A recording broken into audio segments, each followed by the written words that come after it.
in New Mexico. This is, and I saw this morning. Wow. So from my understanding, the woman who was recording this is her friend's home. Wow. And she grew up going to that home, and she was kind of describing, hey, to see my friend's home that I grew up going to floating down the street, washed away.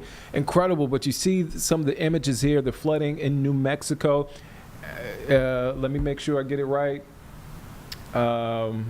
I just want to make sure I have the latest numbers on this. All right, so according to NBC News, at least 3 people. I have 3 as well. Okay, you have 3. Okay, have died in flash flooding in the mountain village of Ruidoso. Am I saying that correctly? I've heard it said a couple of different ways, but I'm going to go with Ruidoso in New Mexico, which was badly hit by wildfires last year. So again, we got some updates from officials there in Ruidoso, New Mexico. Let's take you now to that press conference that just wrapped up moments ago, but in case you missed it. So we received it. Basically, we were asking the information on the salt fire. What did you see? And they told us it was a confidential police matter. There would be nothing else done, but we were told that the Attorney General looked at it and was not going to prosecute. So that's where we're at right now. That may change. Anybody else? Yes, sir? This may be beside the point, but is mail service still operational in affected areas in Ruidoso? I'm not aware. Sure. I haven't. That went kind of with our pothole program, where that's not on the top of my radar right now. Okay. Anybody else? Yes, sir. Sir, there was obviously possible from CPS4. Monsoon season is still underway here. Considering what happened yesterday and what's been happening these past couple of weeks, are you guys considering any changes to the way you guys manage these sort of situations moving forward? Well, we're just going to get better at what we do. As you heard, we were really prepared. The EOC was stood up, has been stood up for some time. The internal alerts went off. The staff was brought in. When we talk about staff, we're talking about people that work in other departments for the village. They may be in the water department taking your payments. They may be in the short-term rental department, planning and zoning, that they have been trained to run the call center, to manage donations, things of that nature. So this, we've practiced these things. We've had tabletop exercises before this event happened. We will continue to do that. So with each event, we know that they're coming. So we're trying to be better prepared. As the emergency manager said, and the manager and the fire chief, we had staff pre-positioned in our choke point areas. What do I mean by that? That's areas that are prone to flooding. So we had manpower and equipment that was ready at a safe distance. So when the flooding started receding, we were able to move in to start removing debris so that the culverts, the bridges, and everything would remain free. And then those are things that we've done. We just get better with it every day. But it is getting, where we have regular jobs. The village staff has duties that they have to perform on a daily basis anyway. And I was joking about the potholes, but that's one of them. We're in the middle of our paving season. So we have a lot of paving companies in town that now can no longer pave. We have housing development that we've been working on for several years that are in the final phases, that with this rain, it slowed it up, the last bit of it, so that we could get families in those homes.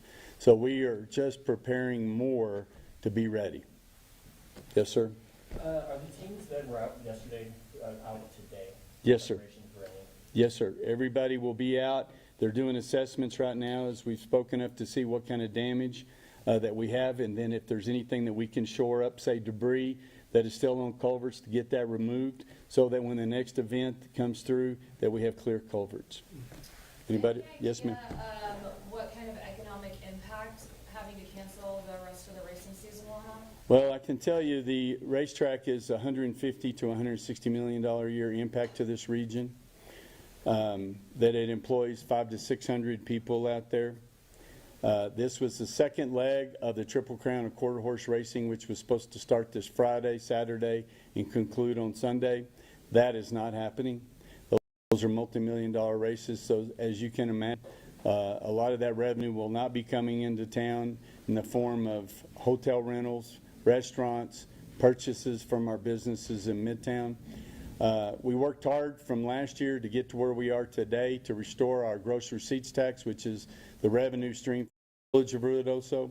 We were there, and now then we're not. So we're backed up. And that creates quite a dichotomy because we are here today talking about the catastrophe that we just experienced. The biggest catastrophe of all are the 3 lives that we lost. So in a business, in a town that your business is tourism, what do? So we try to be as safe as possible. We try to alert you in as many possible ways as we can while still supporting our businesses, because those businesses rely on that money, that revenue for their livelihood, their employees, their children, our school system, all of those things. It is very much intertwined. So it is a very delicate balancing act that we're doing. Are we pimping out our community for money's sake, or is it that that's our economy? And it's our economy, folks. That was determined many, many years ago. So we are working hard to make sure that the people that are here, the people that come here, are staying safe.